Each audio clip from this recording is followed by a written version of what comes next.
Bonjour, c'est Cryptoly, j'espère que vous allez bien en ce lundi 27 novembre 2023. On se retrouve aujourd'hui pour parler BTC, pour parler crypto, et oui, c'est la quotidienne, on commence tout de suite.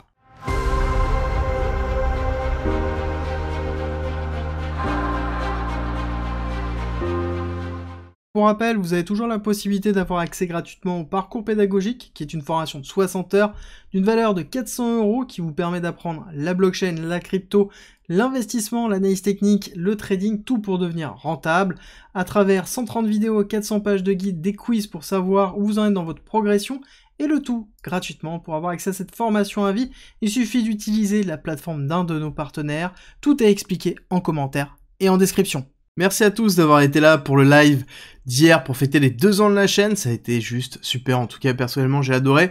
On a été quand même plus de 1700, donc sur le live ça me fait vraiment plaisir de vous retrouver. Merci à tous pour les 31 000 abonnés, encore une fois c'est un plaisir et on réenchaîne pour une année. Et on va commencer dans les nouvelles avec Bitcoin, avec derrière un frais de transaction qui a été de 3,1 millions de dollars, soit un peu plus de 80 BTC je crois.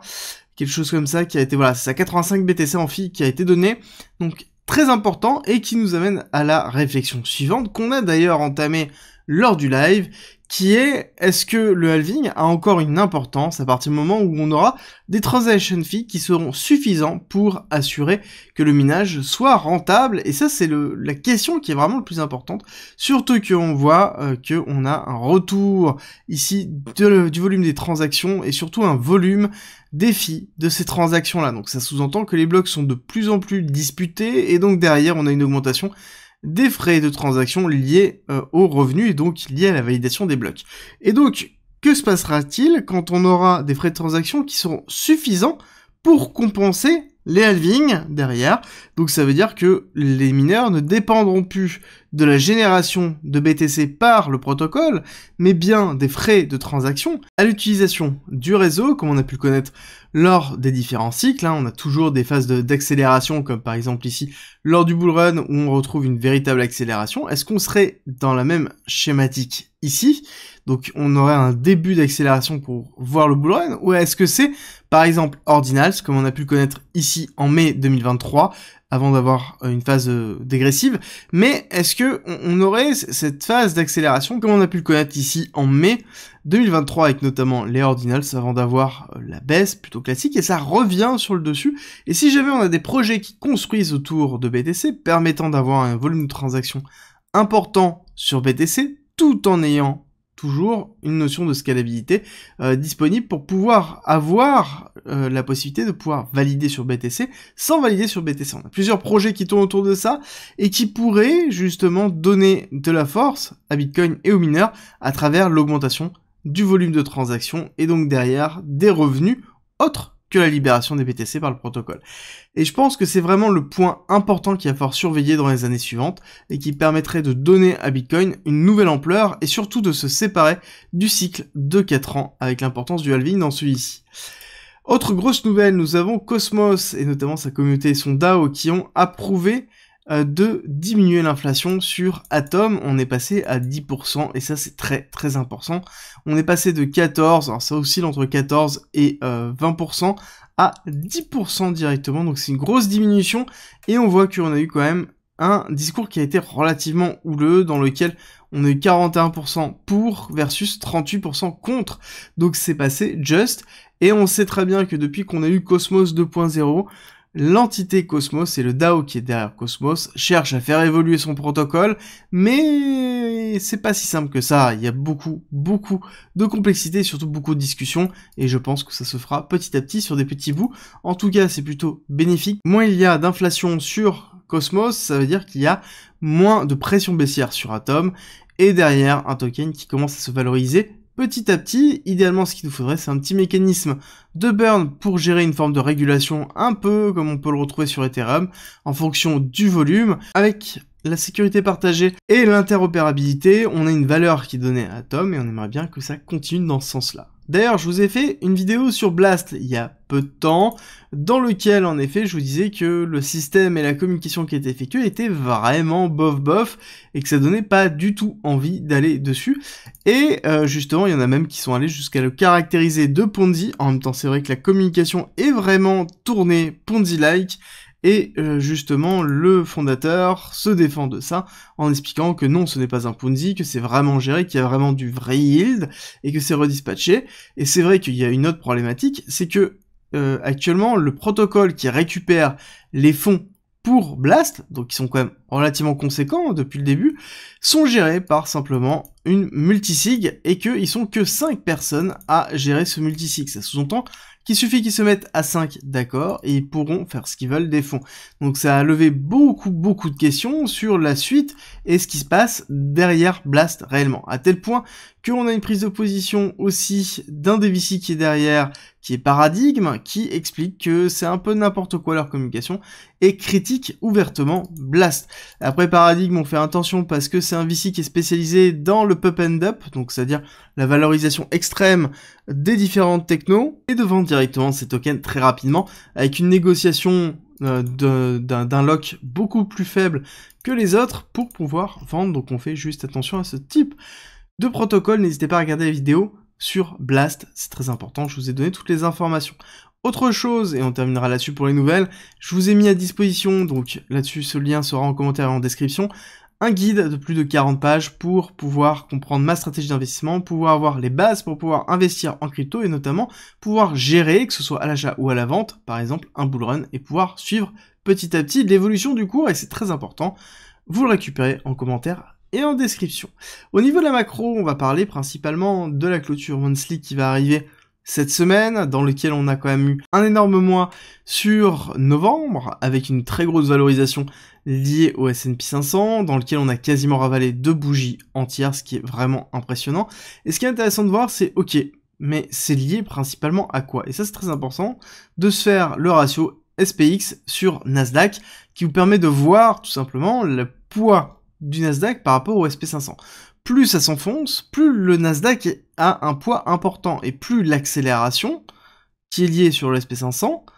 est liée au Nasdaq. Donc ça veut dire que plus on a une surperformance du Nasdaq. Et ce qui est important de voir, c'est que c'est le cas, on va bientôt faire un nouveau plus bas, donc ça veut dire qu'on n'a jamais eu autant de poids de la tech sur le SP500, et je pense que ça va continuer, et c'est principalement dû à l'intelligence artificielle, cette accélération que l'on a depuis 2022. On voit bien ici un gros poids janvier 2023, cassure baissière, et on voit qu'on est en train d'être dans une phase de retest, et je pense que si jamais on break ce niveau-là, c'est justement l'avènement de la technologie, et du poids de la technologie dans l'évolution de l'économie américaine, ce qui en dira très long sur l'impact par la suite de certains titres, comme on pourrait voir sur Nvidia. En tout cas, nous avons aussi le DXY,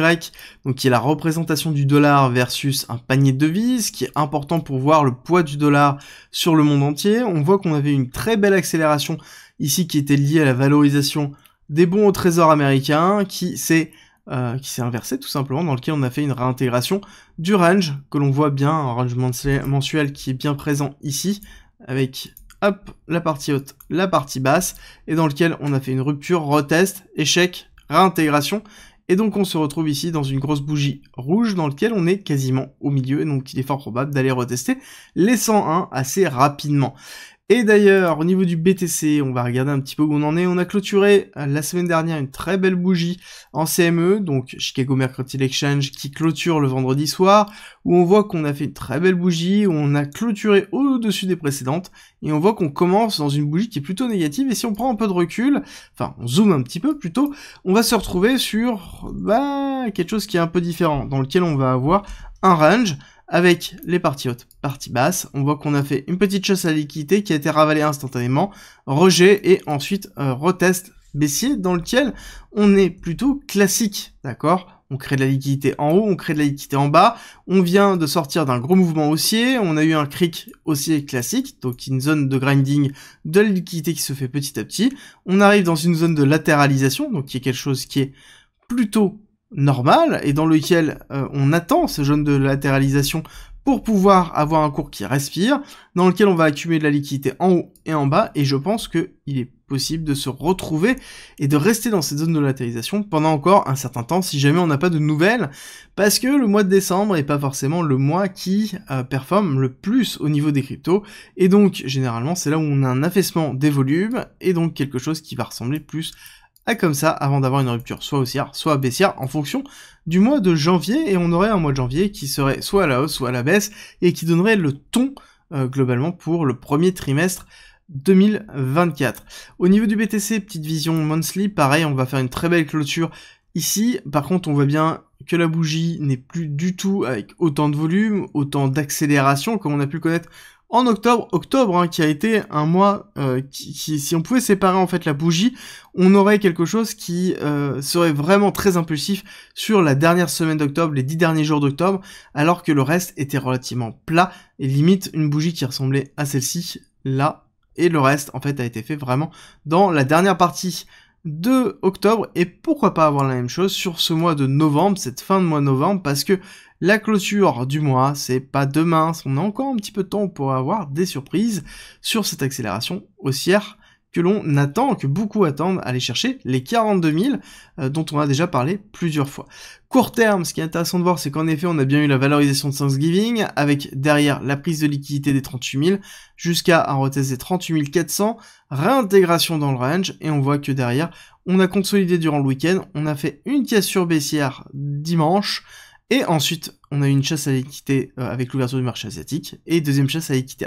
Deux choses à noter. Premièrement, c'est que dans cette accélération baissière, on n'est pas allé chercher ce lot-là, très important. Ça sous-entend qu'on tient toujours cette tendance haussière, d'accord? Pareil, ici, dans ce retest qui est clairement un retest baissier, on n'a pas cassé ce lot-là.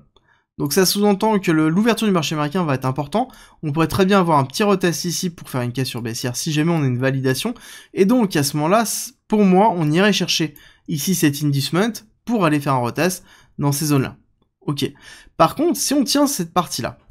on va juste retirer tout ça pour avoir une meilleure visibilité. Mais si jamais on maintient ce lot-là, et que l'ouverture du marché américain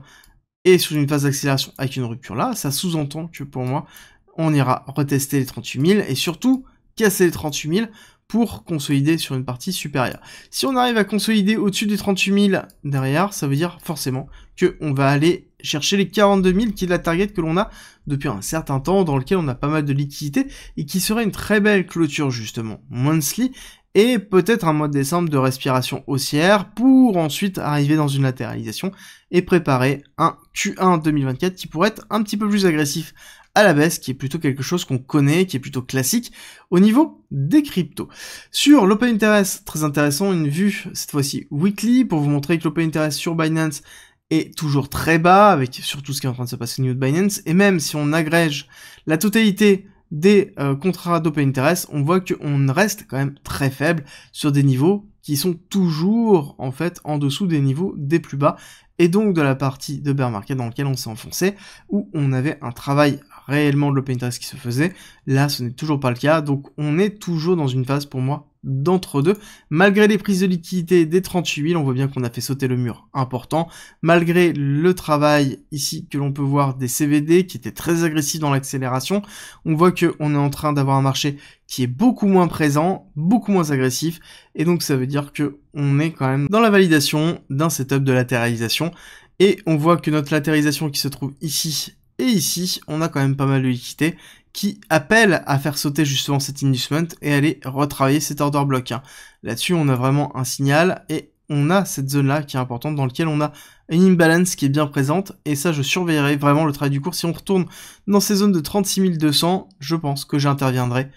sur cette zone-là. J'espère que cette vidéo vous a plu. Si c'est le cas, n'oubliez pas de me laisser un like et un commentaire, ça me fait toujours très plaisir. Et encore une fois, merci pour ces 2 ans, merci pour ces 31 000 abonnés, et nous on se retrouve à 13h30 pour parler de One, la crypto de Harmony, voir si un comeback est possible.